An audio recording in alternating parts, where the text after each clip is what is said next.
Unfortunately, I would say it's one of the worst times in human history, and I would say it's because we replaced duty with hedonism. In previous generations, joining together was a duty, either a spiritual duty, a relationship duty through family. There was an element of duty involved in connecting with the people that we love.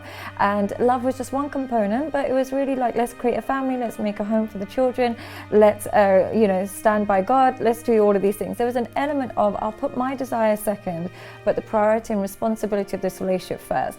We have replaced that with a really hedonistic society. We are just byproducts of a society that has catered to our desires and pleasures.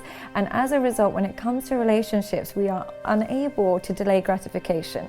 If every need and every desire and every pleasure is not immediately satisfied, we look for replacements. And I'm not somebody who's immune to this. We do it with our phones, we do it with our clothes, even the advent of cheap clothes. Like if you don't like something, you throw it away, you get another one, order one the next day. If that's the society we're breeding, how would that not have a trickle-down effect onto relationships? If we live in a world where Amazon Prime the next day, throw out this clothes, replace, how would that not affect our emotional connections? So instead of creating connections, we're creating to hedonistic individuals who are completely individualistic, who are void of responsibility, now joining forces and creating children with that banner. So it's not the healthiest time to form a relationship, unfortunately. Wow.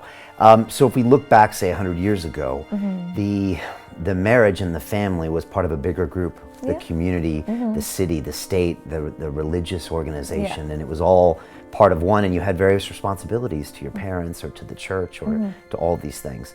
And that no longer happens. Yeah, there was no element of desire related to marriage.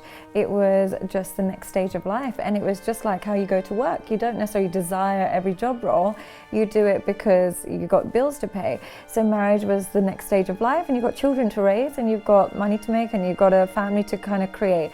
And I'm not saying that was perfect, but we've now, we've made desire the primary focus behind marriage, and desire is a temporary emotion.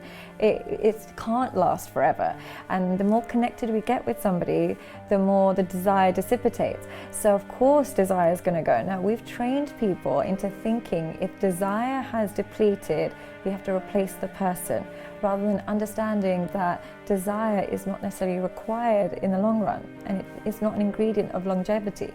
But we've told everybody, if you don't desire it, don't do it.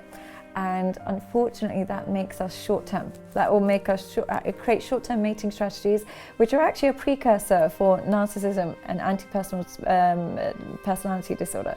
If you look at most criminals, they tend to have one thing in common. It's lots of short-term mating strategies, because it creates a mind that uses people rather than connects with people. Isn't that wild? Yeah, that is wild. And we'll get into this, but you've said that serial killers on death row all had a history of pornography abuse and all these other things. Isn't that crazy that most serial killers in death row, they had an addiction to pornography.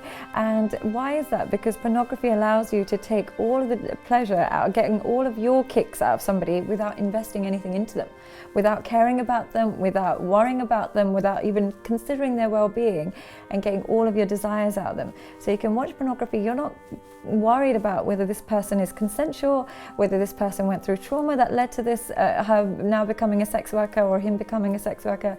You're not worried if they're on drugs. All you worry about is, are you getting pleasure from this? And so that mindset going into dating is not the healthiest. And for the people who are looking to find their purpose in life, you should read the book, The Higher Mind Calling.